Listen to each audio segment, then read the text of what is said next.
el camino del progreso, que siempre es un camino de libertad, por más que quiera ser desvirtuado por demagogos al servicio de las fuerzas retrógradas de siempre. No hay punto medio para el hombre de hoy, ya no caben especulaciones. El hombre ha dejado de ser retórico para convertirse necesariamente, por todas las circunstancias en que vive, en un ser científicamente social. O esté en un sitio o esté en otro, no puede estar a un tiempo en las dos posiciones antedichas. Tomemos el caso de los pequeños tiranuelos de América. Una campaña continental se ha abierto para condenar y gestionar la liquidación de los regímenes fascistoides de Trujillo, Somoza y Carías, los monstruosos tiranos de Santo Domingo, Nicaragua y Honduras, respectivamente. O levantamos los americanos nuestra voz y nuestro esfuerzo para ayudar a destruirlos, o nos colocamos automáticamente por indiferencia o simpatía al lado de sus gobiernos criminales.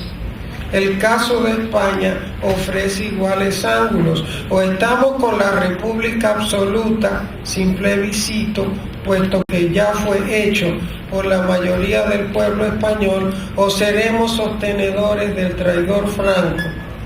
En Puerto Rico solo hay dos caminos: o exigir el reconocimiento incondicional de nuestra independencia, o ser traidores a la libertad en cualquier forma de solución a nuestro problema que se nos ofrezca. Esto es un fragmento de un ensayo de Julia en Seminario Hispano, una revista en la que ella colaboraba, y está fechado en el 1945 en Nueva York. Fíjense la radicalidad de este texto, ubicándolo en su tiempo, no solamente sobre Puerto Rico, donde no hay punto intermedio con la independencia puertorriqueña, pero también con la República Española y la denuncia de las dictaduras más terribles en el continente. Este discurso me hizo descubrir, al ser determinado y al ser radical que evidencian sus escritos políticos y su poesía, me hizo descubrir, al ser partido en dos entre la esencia y la forma, que hace a Julia una figura tan contemporánea. En una época donde la madurez emocional, la seriedad o la adultez, o la adaptación exitosa al medio se mide por la ausencia de contradicciones, en un afán por destruir la dialéctica, Julia se nos presenta con una complejidad maravillosa, como mujer múltiple que se canta y se contradice, que entra en guerra consigo misma en su poema a Julia de Burgos, y que en su desafío de lo real trasciende a la metafísica y dice en su poema Nada: como la vida es nada en tu filosofía, brindemos por el cierto no ser de nuestros cuerpos, brindemos por nosotros, por ellos, por ninguno, por esta siempre nada de nuestros cuerpos, por todos, por los menos, por tantos y por nada, por esas sombras huecas de vivos que son muertos. Si del no ser venimos y hacia el no ser marchamos, nada entre nada y nada, cero entre cero y cero. Y si entre nada y nada no puede existir nada, brindemos por el bello no ser de nuestros cuerpos. Esas contradicciones impulsan su búsqueda, que es la búsqueda de unidad entre la esencia y la forma, búsqueda del regreso al yo integral y completo que simboliza tanto en su vida como en su poesía el agua. Esa primera contradicción, ser pensante, naturaleza, o más bien Julia, como pez fuera del agua, se refleja en toda la poesía de Julia, en su identificación sensorial y orgánica con la naturaleza y con un agua que rastrea y a la que canta, tanto en los poemas a su río como al mar, en los poemas de su libro El mar y tú. la unidad orgánica que se pierde cuando Julia ya no es piedra, ni luz, ni planta, convierte a Julia en una voz entre dos ecos, en un estallido fuerte de la selva y el río. En poeta, a decir de Juana de Ibarburu, con los ojos abiertos, igual que dos abismos. Julia nace el 17 de febrero de 1914 en Carolina, un área suburbana o casi rural de Puerto Rico, a orillas de un río, su río, donde descubre las contradicciones de su sociedad. La contradicción campo-ciudad, a la ciudad como legado colonial, donde ésta simboliza en su crecimiento y desarrollo a expensas del campo, a la metrópolis en su relación con la colonia. A ese campo dedica Julia su primer libro, Poema en 20 surcos, donde dice: campo, potro que ensilla manso un horizonte armado de llanto campesino. La tradición está ardiendo en el campo, la esperanza está ardiendo en el campo, el hombre está ardiendo en el campo. Es la tierra que se abre quemada de injusticias, no la pagan los ríos, no la pagan los charcos, ni el apetito de las nubes, ni el apetito de los pájaros. La brasa está en el pecho robusto de raíces, pecho de tierra adulta madura para el salto y para ponerle guardarraya a los amos. Esa contradicción, campo-ciudad, donde Julia pasa a simbolizar a Puerto Rico y la ciudad a la metrópolis, Estados Unidos, la lleva aún más lejos en su búsqueda de la razón de ser, de la desarmonía vital en que se encuentra sumergido su país. Ya en la universidad, su profesor la inicia en las luchas nacionalistas y se integra a las Hijas de la Libertad, sección femenina de las Cadetes de la República. En 1935, año de mayor actividad del Partido Nacionalista Puertorriqueña, Julia nos dice su verdad campesina en Es nuestra la hora. Traidores y justos, temblad, que es nuestra la hora, nuestra. Ya se acerca el grito de los campesinos y la masa explotada despierta. ¿Dónde está el pequeño que en el raquitismo deshojó su vida? ¿Dónde está la esposa que murió de anemia? ¿Dónde está la tala que ayudó a sembrarla, la que hoy está muerta? ¿Dónde está la vaca? ¿Dónde está la yegua? ¿Dónde está la tierra? Campesino noble, tu desgracia tiene solo una respuesta. El imperialismo de Estados Unidos tiene una ancha rosa. Allí está tu muerta, allí está tu pequeñuelo, allí está tu vaquita, allí está tu yegua, tu tala y tu tierra. Campesino noble, tu tragedia tiene una sola respuesta. Afila tu azada, afeita el machete y templa tu alma. Baja de tus riscos y cruza los prados borrachos de caña. Mira las centrales, allí está tu muerta. Contempla el salvaje festín de las máquinas. Agarra bien tu azada y prosigue. Y di hasta la vuelta, acércate. Aquí están los bancos. Con papel tan solo llenarían tu casa de muchas monedas. Las tienes, no obstante. Aquí está tu tierra, tu única vaquita, tu tala y tu yegua. Contémplalo todo, fachadas, banqueros, monedas. Empuña bien fuerte el machete y prosigue y di hasta la vuelta, acércate. Hay muchos que esperan la llegada tuya, que hoy es decisiva en la causa nuestra. Agarra tu azada, empuña el machete y abraza las filas de la independencia. La conciencia del papel de Estados Unidos en Puerto Rico se amplía en el contacto de Julia con otros antillanos exilados de la misma tiranía, con quien se reúne en Puerto Rico, Nueva York, en Cuba y en Trinidad. Conciencia que puede medirse por el testimonio de quien fuera su gran amor, famoso señor X de las ontologías, el famoso dirigente político Juan Isidro Jiménez Grullón. En una única entrevista que me concediera, después de darle pruebas fehacientes de mi amor por Julia y de prometerle no revelar nada que pudiese empañar su memoria, dice Juan Isidro: el romance empieza a mediados del 38. Yo doy en San Juan 3 conferencias, Julia asiste, parece que le agradaron esas exposiciones mías, que después reuní en mi libro Luchemos por Nuestra América, y me dijo que tenía interés en enseñarme su obra poética.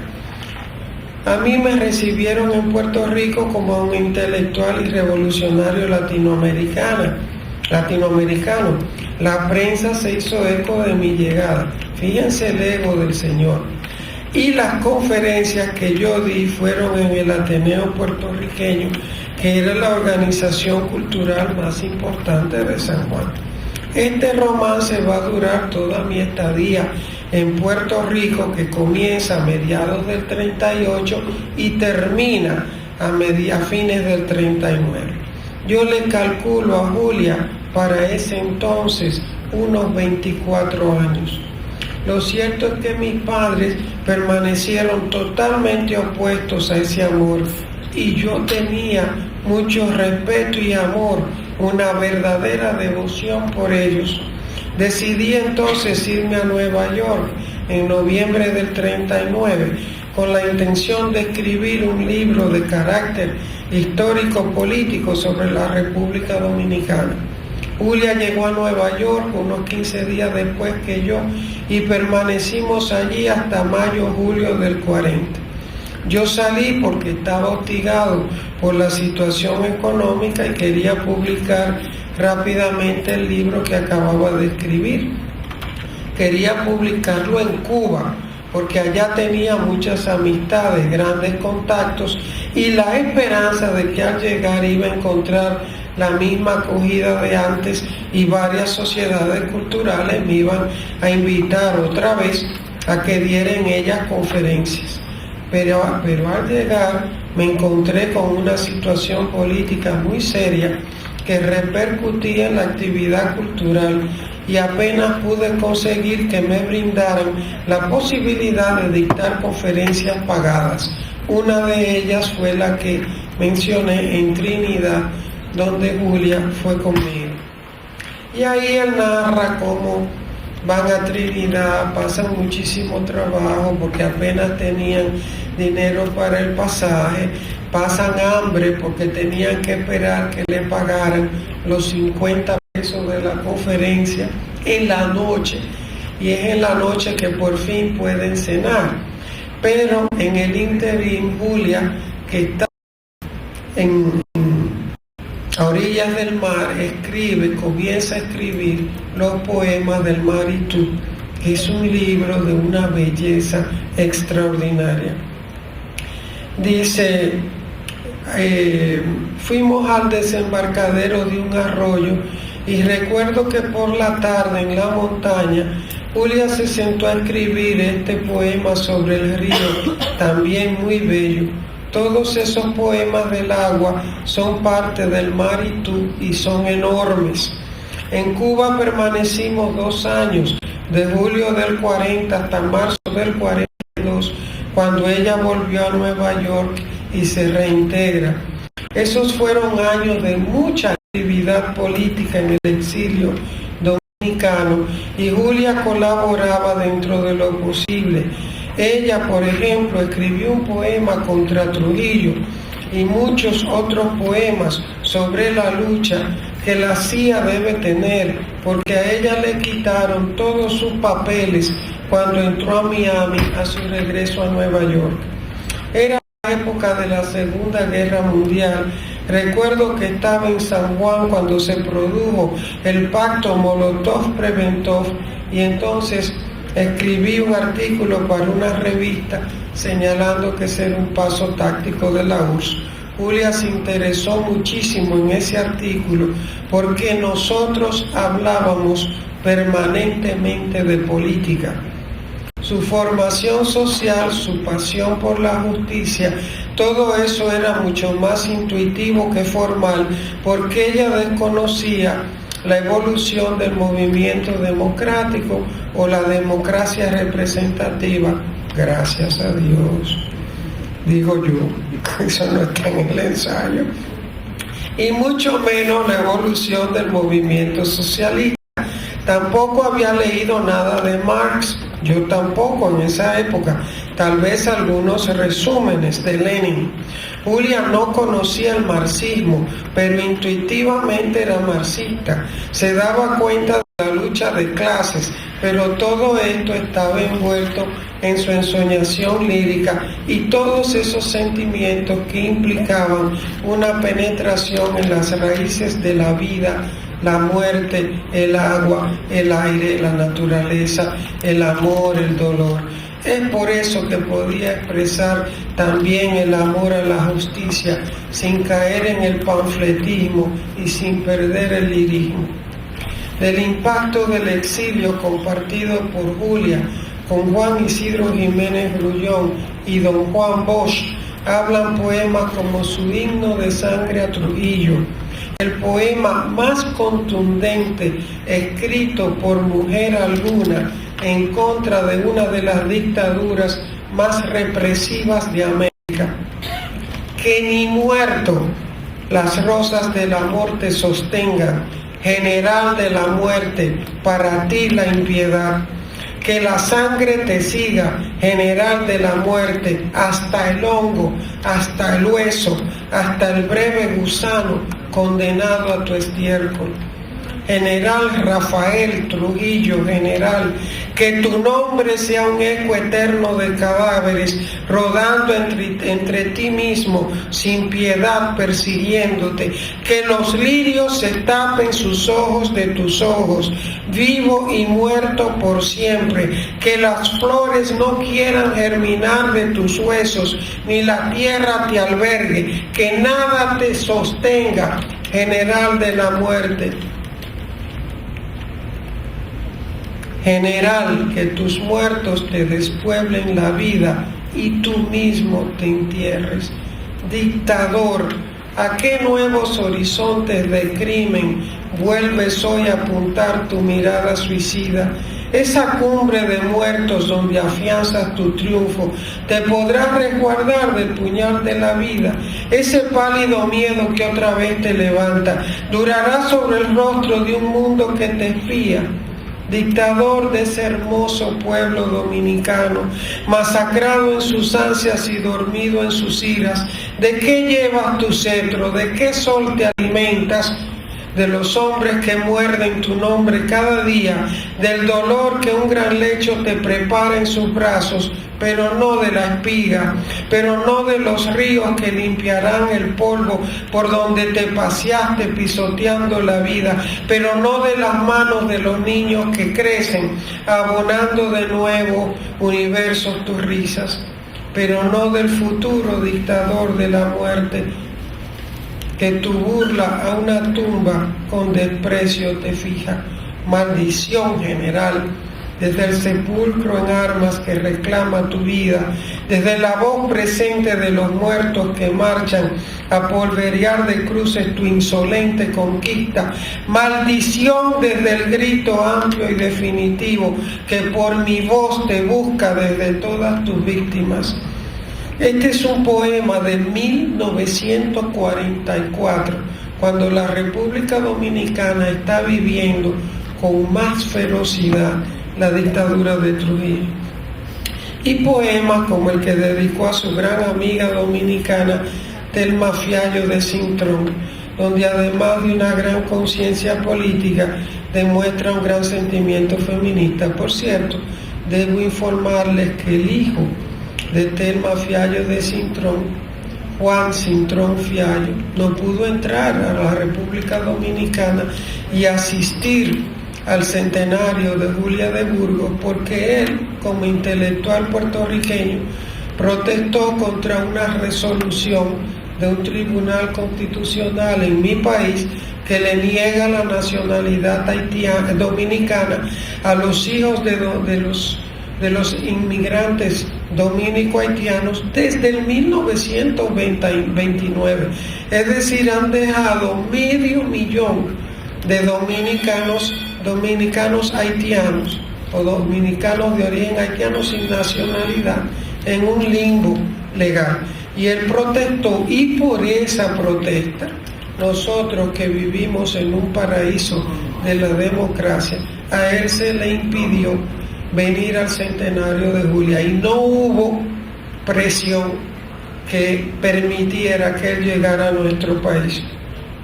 Saludo en ti a la nueva mujer americana, la que a golpe de estrella suena en el continente, la que crece en su sangre y en su virtud y en su alma para alcanzar la mano que el futuro nos tiende.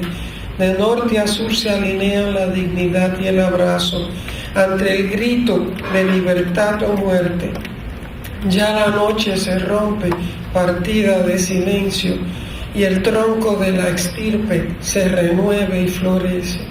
A su empuje soberbio se anularán las fronteras, y el ideal despierto cabalgará en corceles que asaltarán el suelo rescatando conciencias y limpiando las calles de retazos infieles. Somos clamor de ahora, puntales del Caribe, sosteniendo el intacto pudor de nuestra gente.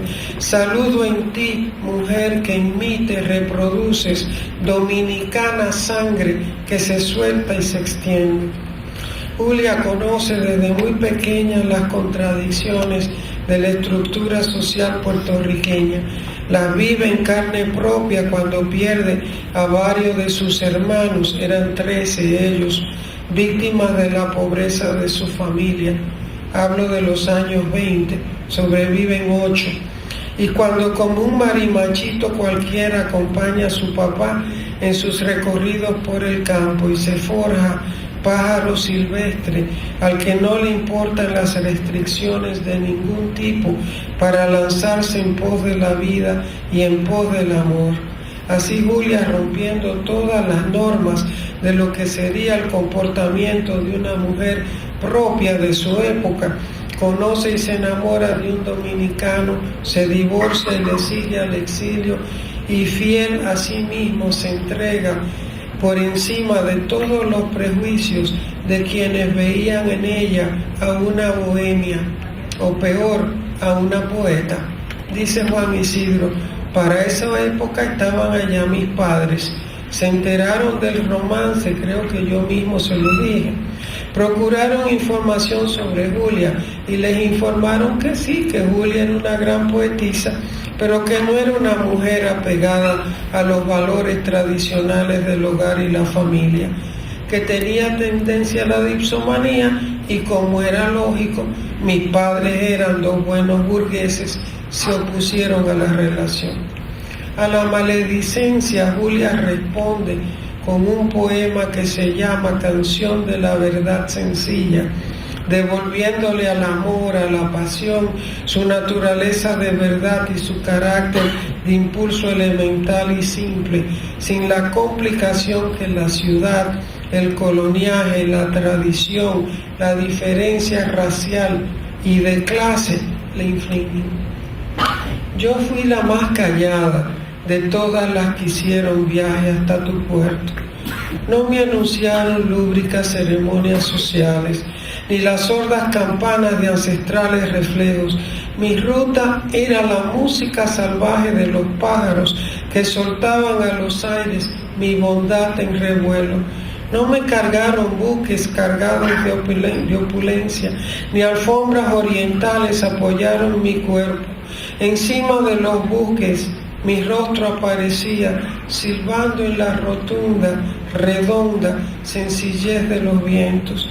No pesé la armonía de ambiciones triviales que prometía tu mano colmada de destellos. Solo pensé en el suelo de mi espíritu ágil, el trágico abandono que ocultaba tu gesto. Un día por las playas amarillas de la histeria, muchas caras ocultas de ambición te siguieron.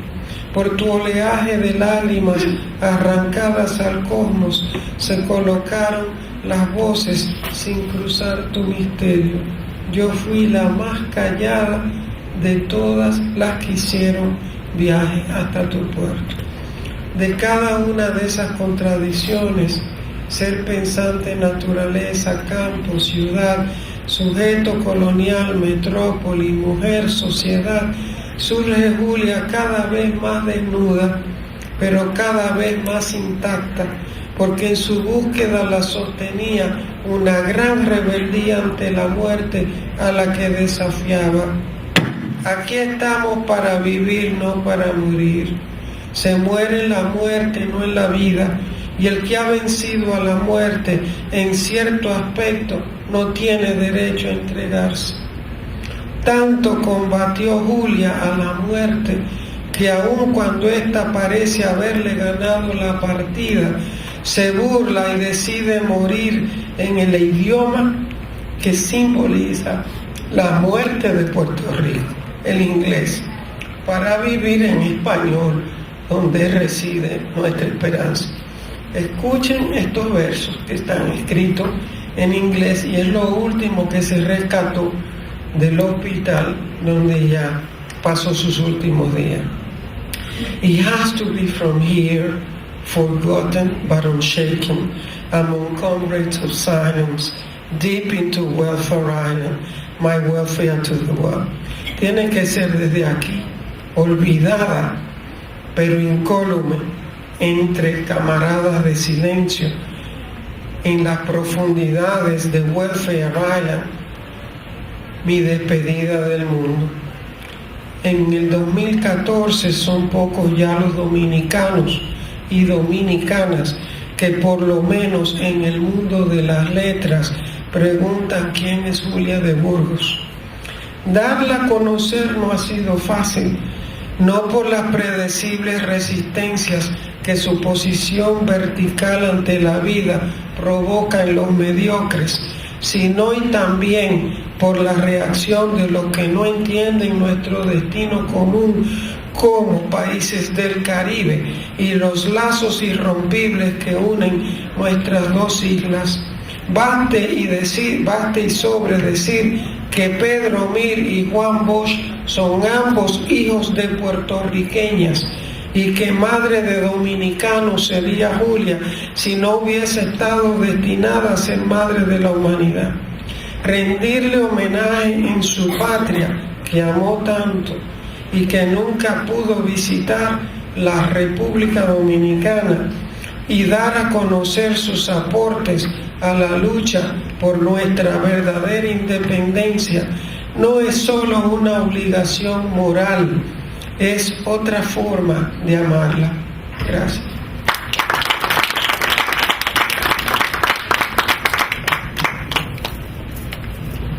Bueno, gracias Chiqui por esta enjundiosa intervención donde podemos ver un rescate de Julia de Burgos en varias dimensiones, no solo la sola cuerda que durante mucho tiempo se le atribuyó a la poesía de Julia de Burgos, encerrada entre dos amores, el amor a un mar, a un río, al agua en general y a un ser amado.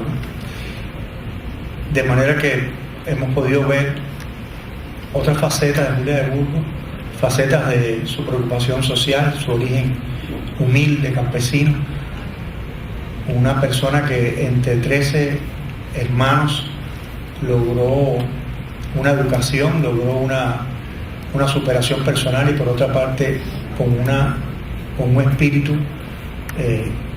excepcional logró avanzar mucho en su producción poética. Y una producción poética, como decía, que no se quedó solamente en estos aspectos esencialmente líricos, sino que fue más allá a la búsqueda y al contacto con otras realidades.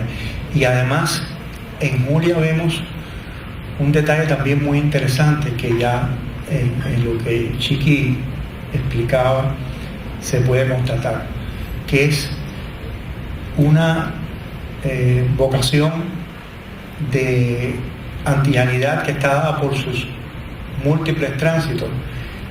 Julia de Burgos, como vimos, bueno, tuvo una vida cubana, tuvo unos años de Cuba, tuvo unos vínculos profundos con escritores dominicanos y finalmente tiene una vida de emigrante, de emigrante neoyorquina, que le da otra faceta y que la conduce a conocer otras realidades de antillanas.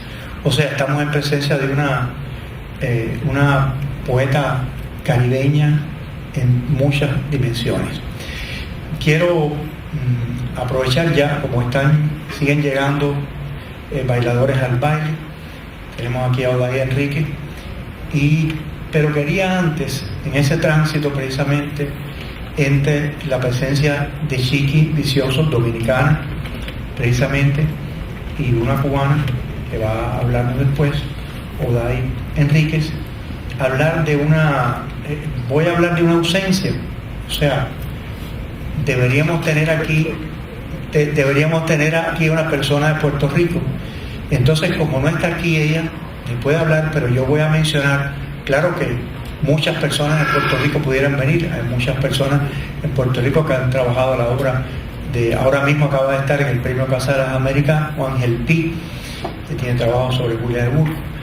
Pero quisiera mencionar, precisamente para dar información también de lo que está sucediendo en Puerto Rico con el homenaje a Julia de Burgos en su centenario, que debía estar con nosotros o quería estar con nosotros, pero por razones, igual que nosotros por el transporte, igual ella por el transporte no pudo venir desde Puerto Rico, de manera que quería estar con nosotros Grisel Merced, quien ha trabajado, una profesora de literatura. Voy a dar algunos datos de ella y dar alguna información colateral sobre lo que se está haciendo en Puerto Rico, sobre Julia de Burgos. Grisel Merced, una profesora de literatura, ensayista y gestora cultural también, que en noviembre de 2013, estoy también tratando de dar datos recientes, como hice en el caso de Chiqui Vicioso, para que se vea lo que se está haciendo muy recientemente en torno al centenario de Julia de Burgos. En noviembre de 2013, precisamente, ella obtuvo el doctorado en literatura de Puerto Rico y el Caribe en el Centro de Estudios Avanzados de Puerto Rico y el Caribe, con su tesis sobre el epistolario de Julia de Burgos. Grisel Merced, a su vez, es miembro de la Comisión Puertorriqueña del Centenario Julia de Burgos y colaboradora de la editorial Publicaciones Puertorriqueñas. Pero de su tesis, precisamente, que fue un trabajo con el epistolario de Julia de Burgos, que, asociado también a las celebraciones por el centenario de Julia de Burgos, en San Juan de Puerto Rico va a ser publicado este año, la edición del epistolario de Julia de Burgos, publicada por su familia este año precisamente. Pero de su tesis ha surgido también un libro de Grisel Merced en proceso de impresión, titulado Cartas Viajeras, que se publicará también en el 2014. Ese libro, voy a hacer una breve sinopsis del libro, es un estudio crítico y comparativo sobre las cartas de Julia de Burgos a su hermana Consuelo y de la escritora brasileña Clarice Lispector a sus hermanas. Es un texto sobre la construcción de la subjetividad de estas escritoras a través de las cartas que envían a sus hermanas mientras se encuentran fuera de su país. En el libro, a su vez, se analizan los discursos espontáneos de las escritoras, las entrelíneas, sus temores, su proceso escritural, sus lecturas, etc. Además, se le dedica un capítulo a cada una en tanto mujeres viajeras, así como a su manera de percibir la ciudad.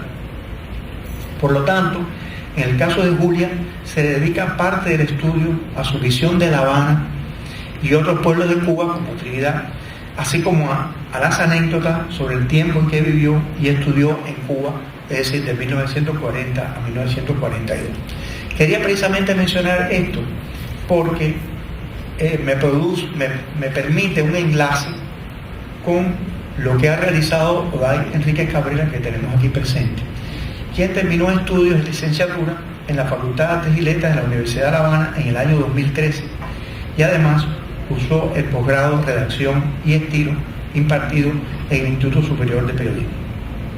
Actualmente ella se desempeña como correctora de estilo en la revista Alma Mater, y en esa revista ha publicado artículos como Peregrina de mí misma, en torno a la obra de Julia de Burgos, así como sobre los libros Biografía de un Cimarrón de Miguel Barnett y Como agua para chocolate de Laura Esquivel. Durante su etapa de estudiante universitaria, Oday Enríquez participó en la presentación de la selección Julia de Burgos, perteneciente a la colección Reino Autónomo del Centro Hispanoamericano de Cultura.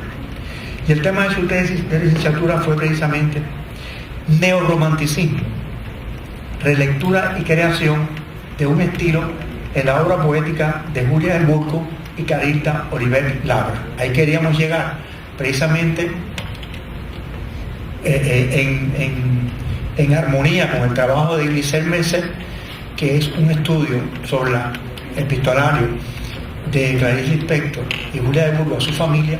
Pues Oday ha trabajado sobre este vínculo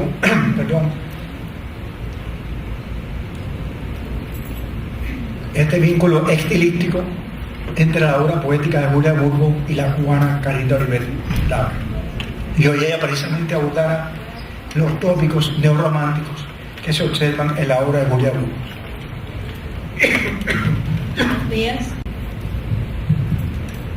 Bueno, el tono intimista ha significado durante la historia de la literatura una suerte de constante para la creación poética. Su presencia y permanencia se observa con mayor claridad en la poesía de corte amoroso, de ahí que haya devenido una de las más populares tendencias a lo largo de la historiografía literaria.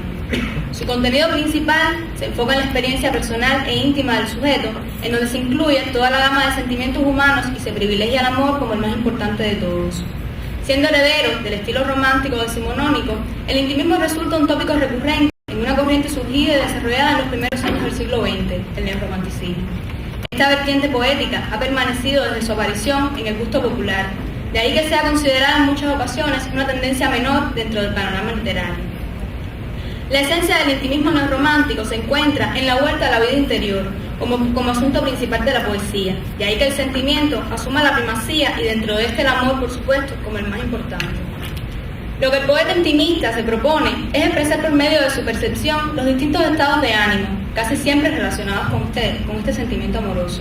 En este sentido, supone una psicologización de la poesía, un punto de vista subjetivo que apela al entendimiento del individuo y a sus preocupaciones. Sin embargo, a pesar de que el intimismo mantiene tales relaciones desde el punto de vista temático con el romanticismo más puro, pueden notarse diferencias estructurales y sobre todo en el campo de la expresión, debido principalmente a la influencia de las otras tendencias que se desarrollan paralelamente a él.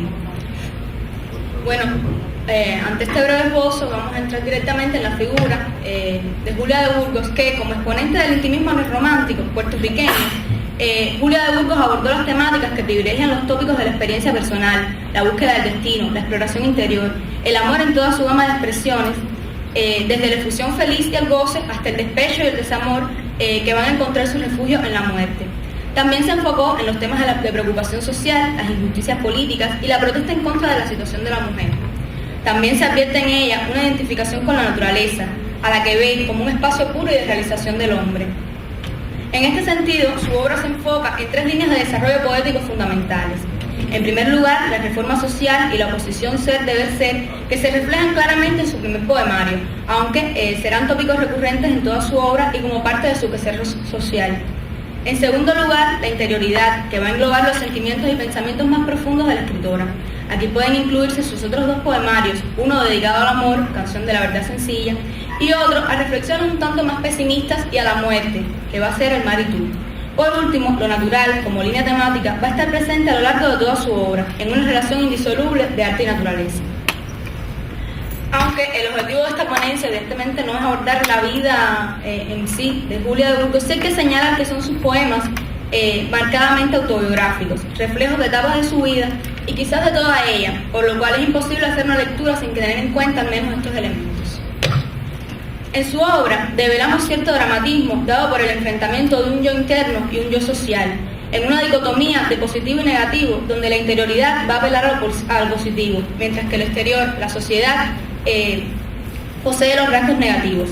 Esta concepción maniquea del bien y el mal puede ser vista quizás como parte de un pensamiento radical por parte de Julia de Burgos, quizás en un intento por legitimar sus conceptos por encima de los otros. Dentro de este pueden incluirse aquellos aspectos considerados por la autora como negativos, lo rígido de las convenciones sociales, la enajenación del hombre ante su realidad, la opresión, la injusticia, entre otros. Por otra parte, dentro de ese yo exterior, la autora va a marcar un positivo, dado a partir de la visión de un futuro mejor, y ese futuro mejor que podrá tener su realización por medio del amor, de la hermandad entre los hombres. En este sentido se ha hablado bastante y se ha citado como el ejemplo paradigmático el conocidísimo poema A Julia de Burgos, que no sé si ya hicieron referencia, me imagino que sí. Bueno, en este poema la nota predominante va a estar dada a partir de los contrastes. Aquí se va a describir y criticar la situación de la mujer dentro del ámbito social. También se mostrará la oposición de la burguesía y la clase baja, expresada a partir de la dicotomía interna que sufre este sujeto lírico. Por otro lado, formalmente renovadora, la obra de Julia de Burgos no se ciñe casi nunca a estructuras tradicionales, aunque en las ocasiones en que las emplea, dichas formas muestra un conocimiento vasto de la métrica española. De ellos son muestras sonetos como A José Martí, un bello homenaje a nuestro apóstol creado a base de besos alejandrinos y rima consonante. Y lo voy a leer porque realmente es una muestra preciosa. Yo vengo de la tierra a mitad de tu destino, del sendero amputado al rumbo de tu estrella, el último destello del resplandor andino que se extravió en la sombra, perdido de tu huella. Yo vengo de una isla que tembló por tu trino, que hizo tu alma más fuerte, tu llamada más bella, a la que diste sangre como diste camino, que al caer por tu Cuba ya caíste por ella. Y por ella la América debe un soplo a tu lumbre, su tiniebla hace un nudo de dolor en tu cumbre, recio Dios antillano, pulso eterno, Martí, porque tengamos cerca de la muerte un consuelo, Puerto Rico, mi patria, te reclama en su suelo, y por mi voz herida se conduce hasta ti. Por otro lado, vamos a ver cómo maneja un lenguaje claro, también innovador por la inclusión de frases y elementos que rompen con la tradición y están a tono con las vanguardias. De hecho, muchos autores la han visto más cercana a las vanguardias poéticas desarrolladas en el Puerto Rico de los años 30 que al propio neorromanticismo. No hay en ella un gusto por la carga ornamental, prefiere la palabra sencilla, desnuda, que por sí sola transmite determinadas sensaciones. Su primer poemario, Poema en 20 surcos, de 1938, es un libro que privilegia los temas de la reforma social, el cuestionamiento de los órdenes políticos y morales establecidos por una sociedad patriarcal. También está presente la naturaleza y su personificación, la búsqueda de la identidad y el enfrentamiento entre el yo externo y el yo interno. Por otro lado, Canción de la Verdad Sencilla, de 1939, va a dirigir su canto a la dicha del amor. Es un libro, pudiéramos decir, monotemático, aunque toca algunos temas sociales y, por supuesto, la inserción de la naturaleza como motivo poético. Este cuaderno representa, con respecto al primero, una ruptura en cuanto al tono al referirse a la experiencia amorosa. Canción de la Verdad Sencilla va a mostrar un cambio, tanto en el tono como en el contenido. En el primer poemario vemos cómo resalta con alguna frecuencia la tonalidad de protesta, y en el segundo, sin embargo, este ímpetu va a estar abocado a la euforia y al júbilo del encuentro amoroso entre una pareja, y la alegría, por supuesto, que de esto va a desprenderse. En sus páginas vamos a respirar una atmósfera de plenitud, un aire de felicidad, que va a ir más allá de todo lo que escribe. La poeta va a autodefinirse en función del amado y se supedita a este y a su amor como únicas formas para su existencia. Un ejemplo de esto se refleja en el poema Canción Desnuda, donde el sujeto lírico recuerda y revive la experiencia amorosa, donde se da completa a la espera simplemente del amor. Dice: despierta de caricias, aún siento por mi cuerpo corriéndome tu abrazo. Estremecida y tenue, sigo andando en tu imagen. Fue tan hondo de instintos mi sencillo reclamo. Otro poema, el que da título al poemario, Canción de la Verdad Sencilla, manifiesta las constantes ya mencionadas y pudiera decirse que es uno de los exponentes más fieles del intimismo, pues aquí la autora se despoja de toda militancia política, de toda crítica social y revolucionaria, para simplemente cantar a su amor. La amante se entrega sin límites, en un intento por fundirse con el ser amado. Él y yo somos uno. El conocimiento y la experiencia del sentir amoroso suponen una vuelta hacia lo más puro, lo extraterreno. No hay tampoco ninguna imagen rebuscada, las expresiones son sencillas, simples, aunque no hay que decir por ello que no carezca de una belleza extraordinaria. La dicha del amor se manifiesta en la entrega incondicional y espontánea que deviene un diálogo instintivo entre cuerpo y alma. Resulta, por tanto, un ejemplo de la capacidad de la poeta de crear y hacer llegar al lector lo más hondo del sentimiento amoroso. Por último, su tercer poemario, El mar y tú, ha sido considerado por muchos investigadores, entre ellos José Emilio González, como la obra cumbre de Julia de Burgos, sobre todo por su capacidad de presentar y manejar y relacionar varios temas. De ellos predomina la muerte y la desdicha amorosa ante la pérdida del ser amado. De ahí que también afloran los temas de la infelicidad, el caos espiritual, entre otros. Aquí Julia de Burgos va a ver la muerte como la única salida ante el dolor por esa pérdida. También vuelve sobre los temas sociales en la crítica a las limitantes que impone el matrimonio. Este poemario va a constar de dos partes. La primera, que se percibe por muchos investigadores como una prolongación de Canción de la Verdad Sencilla, pues representa la unión, el encuentro. No obstante, la segunda parte, titulado Poemas para un naufragio, evidencia ya el sentimiento de catástrofe que se avecina, la pérdida del amado y toda la cadena de desastres que esto va a desencadenar. Un poema como O lentitud del mar representa el principio de esa caída y un progresivo deterioro. Aquel sujeto lírico sufre una transformación como vía única para salvarse, y se ve una diferencia entre el mundo exterior y la interioridad del sujeto, quien anhela el silencio, la tranquilidad, y esto solo lo puede encontrar quizás en la muerte, y en el mar como la vía, el cauce para lograr ese objetivo. El tema de este poemario va a ser la muerte como salida ante el dolor por su pérdida. Otro poema, Dadme mi número, va a constituir una especie de advertencia, de anticipación. Incluso varios de sus poemas se les ha llamado necrologías anticipadas. Esta mujer y su amor van a ser representadas como lo libre, un torrente, un río crecido. Y la imposibilidad de esa libertad va a criticarse, digamos que fervientemente.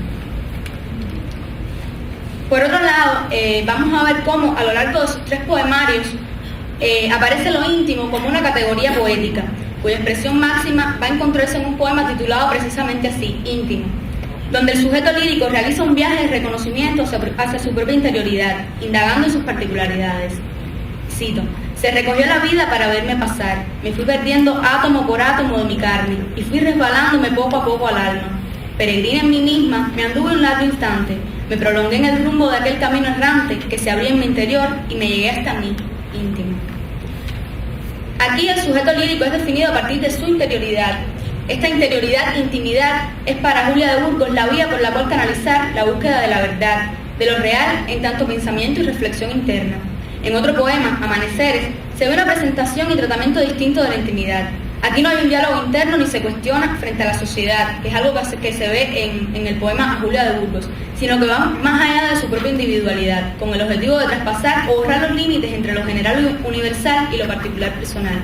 De ahí que hay en ella un intento de desmitificar esa barrera que se impone entre las ataduras sociales y lo que piensa el ser en su intimidad. Como poeta del amor, Julia de Burgos buscó la esencia de este sentimiento en el otro y en sí misma. Sus tres poemarios pueden leerse además en ellos, el del amor puro y espiritual, una vena erótica, que incita a la liberación del cuerpo y el alma, lo cual ha sido visto en otros estudios como un llamado feminista de liberación y emancipación. Para ella, el amor es algo activo, por lo que evidenciamos en sus poemas ímpetu, energía, alejado de todo convencionalismo social. También se afirma en sus obras esa emoción del erotismo como algo natural, inherente al ser humano.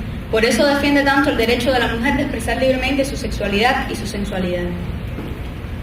En un poema como Presencia de amor en la isla, que es donde dice: aquí mi corazón dice te amo, en la desenfrenada soledad de la isla, saliéndose en los ojos tranquilos del paisaje. Aquí se reflejan claramente esas ideas con respecto al amor. Un amor liberado, que no teme expresarse ante el mundo, que se imbrica armoniosamente con los elementos naturales en una relación donde la naturaleza es cómplice y amiga. Vamos a ver cómo, si en el neorromanticismo más puro el amor es ternura, cariño, caricia, Julia además le impregna la pasión, el instinto, el empuje, e incluso llega a ser la confrontación intelectual con el amado. No me recuerdes, siénteme, hay solo un trino entre tu amor y mi alma. Mis dos ojos navegan el mismo azul sin fin donde tú danzas. Este poema, que sigue por supuesto, resulta un compendio de lo que significaba para el sujeto lírico que Julia dio vida en sus poemas el amor. Con tintes eróticos, involucra la interioridad más profunda de los amantes en una unión que no exige nada más que el entendimiento pleno de los cuerpos y las almas. El espacio, lo natural, deviene cómplice eterno y protector. La obra de Julia de Burgos, sin lugar a dudas, es reflejo de la poética neorromántica, a la cual se afilió de por vida y con la que expresó de manera sublime los sentimientos más hondos del ser humano puertorriqueño.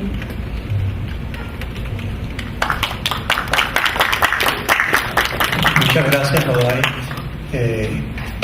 Bueno, hemos visto un tránsito también de varias instancias, no solo del neorromanticismo en la obra de Julia de Burgos. Realmente, bueno, estábamos esperando a Juan Nicolás Padrón, que hizo el prólogo al libro, y yo quería tener un diálogo con él, o lo voy a tener en ausencia, un diálogo con él, si no llega, ¿no?, a tiempo, parece que no. Solamente presentarlo a él primero, aunque no esté aquí de cuerpo presente, pero hablar de lo que ha realizado anteriormente y tener por lo menos algunos comentarios que yo quería hacer en relación con la obra de Julia de Burgos, en relación con el prólogo, etc.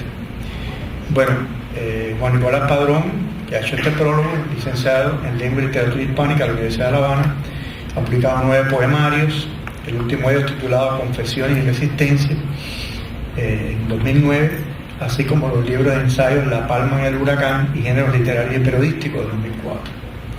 Ha sido prologuista y compilador de una portentosa cantidad de antologías, entre ellas las dedicadas a Nicolás Guillén, Eliseo Diego, Manuel Navarro Luna, José Ángel Buesa, Rubén Martínez Villena, Mario Benedetti, Regino Pedroso, Amado Nervo, Vicente Gervasi, Gonzalo Rojas, Enrique Lins, Ricardo Jaime Freire y Jorge Carrera Andrade. Y también estuvo a su cargo el prólogo de la obra poética completa de Julia de Burgos que tenemos acá.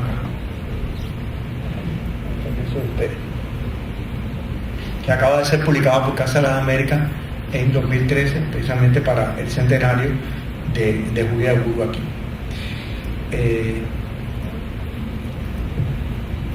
Aunque este no es el ejemplar que tengo marcado de Julia de Burgos, no pensaba tener que hablar específicamente del libro, de la compilación, pero quisiera destacar algunas cosas en esta reunión de la poesía completa de Julia de Burgos. Precisamente nos permite, al menos me permitió a mí, al hacer una relectura de manera completa de la obra de Julia de Burgos, no ver a Julia de Burgos como lo que había conocido yo de los poemarios aislados que había leído muchas décadas atrás.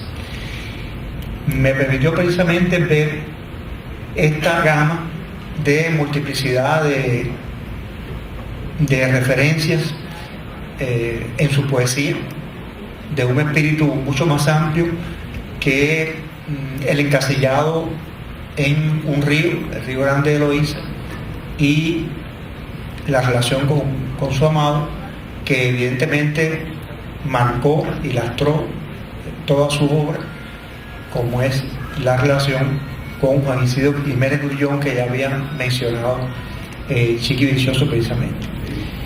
Pues permitió ver una Julia de Burgos donde hay un interés por problemas del país, por la lucha independentista de Pedro Albizu Campos, por la lucha en España, y hasta un poema a la Unión Soviética que existe en esta versión que tenemos toda la obra de Julia de Burgos, no solo los libros publicados, sino los material inédito, que incluso el material inédito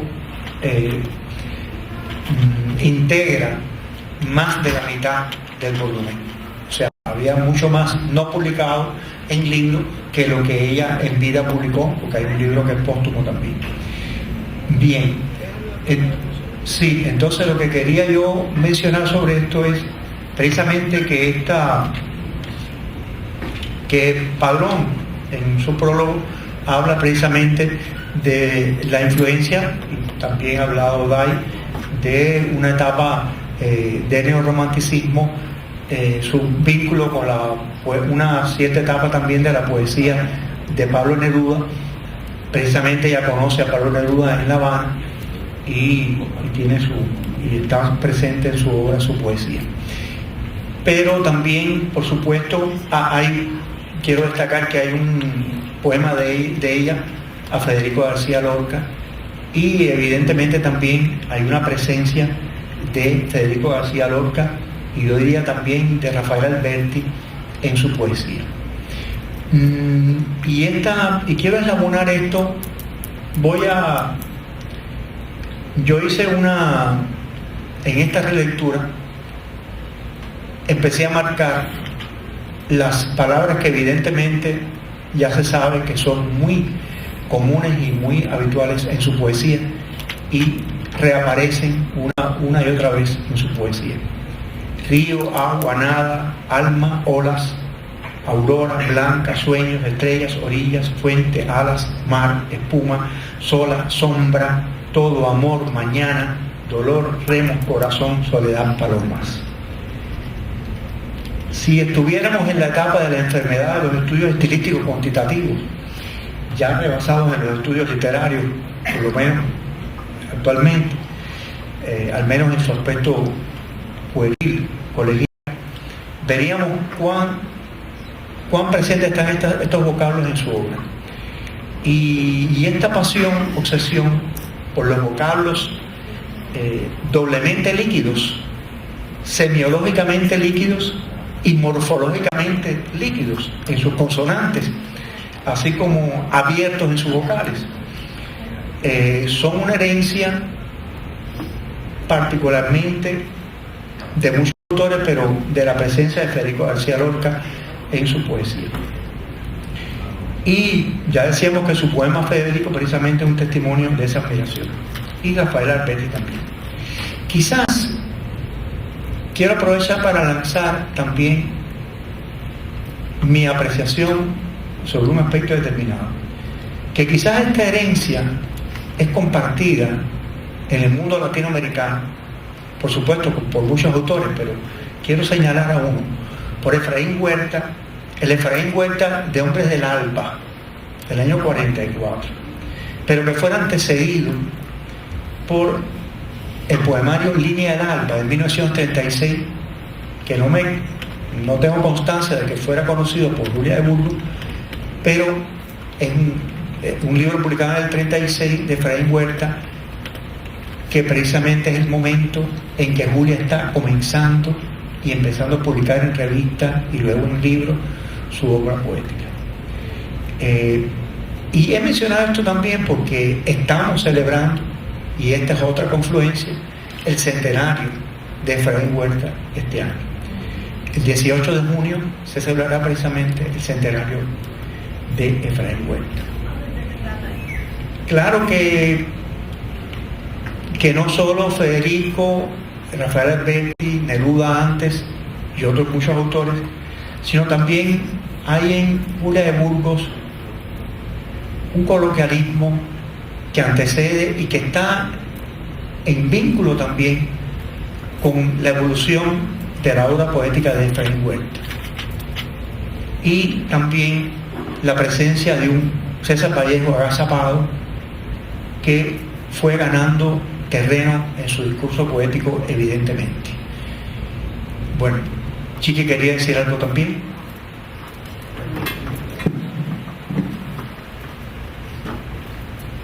Bueno, yo quería decir que a mí me tocó presentar esta antología en Casa de las Américas durante la recién celebrada jornada del Premio Casa, y que una de las cosas que más me sorprendió a mí de esta antología, para bien, es más o menos el rechazo que hace Padrón de clasificar a Julia solamente como una poeta intimista, y el hecho de que él la presenta como una precursora de la poesía coloquial, de la cual aquí Roberto Fernández Retamar es una máxima expresión. Entonces, ese me pareció a mí un aporte fundamental de esta antología. Yo tan influenciada como estaba yo en prácticamente incluirla en el grupo de las poetas llamadas posmodernistas, en el sentido Rubén Darío, yo no la había pensado, y realmente la sencillez y el estilo de muchas de sus creaciones es conversacional, entonces sí es un preámbulo a la poesía coloquial. La otra cosa que me llamó mucho la atención de esta antología es que Casa de las Américas se ciñó al ordenamiento de Julia de Burgos, no al de ningún antólogo anterior, ni neoyorquino ni puertorriqueño, sino a cómo ella había organizado su poesía. Y es una labor titánica que se llevó más de 3 años, porque hubo que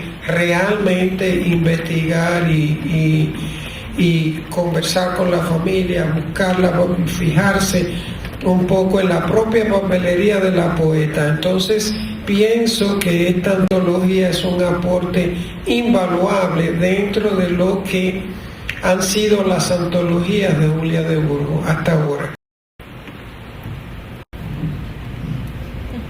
Bueno, yo quería también mencionar algo relacionado con el prólogo de Juan Nicolás Padrón. Como lo tenemos en ausencia, pues vamos a parafrasearlo en buena medida, ¿no? Él dice también que no cataloga a la poesía de Julia de Burgos de intimista, sino de una poesía de intimidad y confesión, pudiéramos añadir. Y eso precisamente es un rasgo que hace la diferencia, como decía Chiqui, de ese momento postmodernista, neorromántico en la poesía de Julia de Burgos. Y creo que lo que sucede en Julia de Burgos es que todos estos rasgos van sumándose y ella sigue permaneciendo una poeta postmodernista, neorromántica, pero que va a incorporar simultáneamente, no en un tránsito, sino simultáneamente va a estar incorporando elementos vallejianos, pudiéramos decir, y coloquialistas a su obra, y de la vanguardia anterior. Eso es lo que sucede precisamente, porque de hecho su obra se va desarrollando a la par de las mismas vanguardias poéticas en Puerto Rico, que según hemos estudiado tuvieron un desarrollo quizás tardío, una llegada tardía de lo que fue en toda América Latina e incluso en el Caribe. Y es precisamente por eso es que su obra no se ciñe solamente precisamente al neorromanticismo. Yo privilegié esto porque por supuesto fue mi estudio. Sin embargo, su obra, muchos escritores como Hervé Le Correy la ven más cercana a las vanguardias, precisamente por este coloquialismo, esta sencillez. Pero sin dudas el neorromanticismo es una tendencia que se incluye dentro del posmodernismo. Por tanto, es lógico que tenga elementos posmodernistas y por supuesto su afiliación romántica, porque por nombre le viene el neorromanticismo, es la herencia romántica. O sea que es una imbricación de varios movimientos. Por supuesto, esta poeta no se queda en eso solo y tampoco se queda solo en la vanguardia.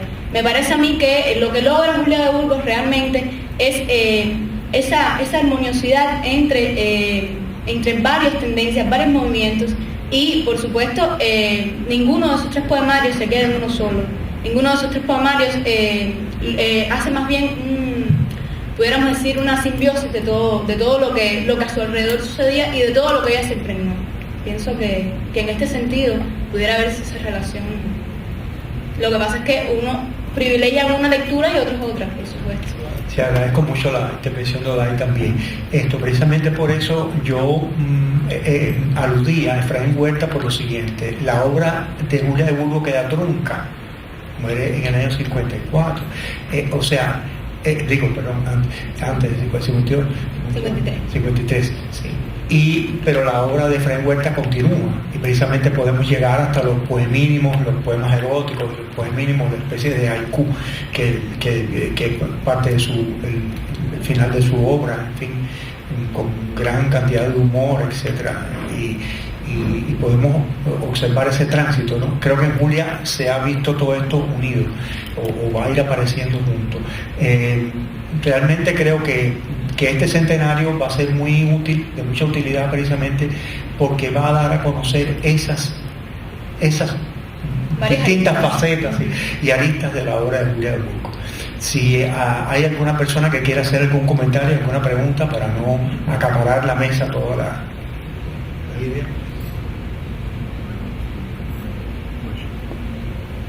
Nada. Bueno, muchas gracias por la presencia de todos ustedes. Muchas gracias.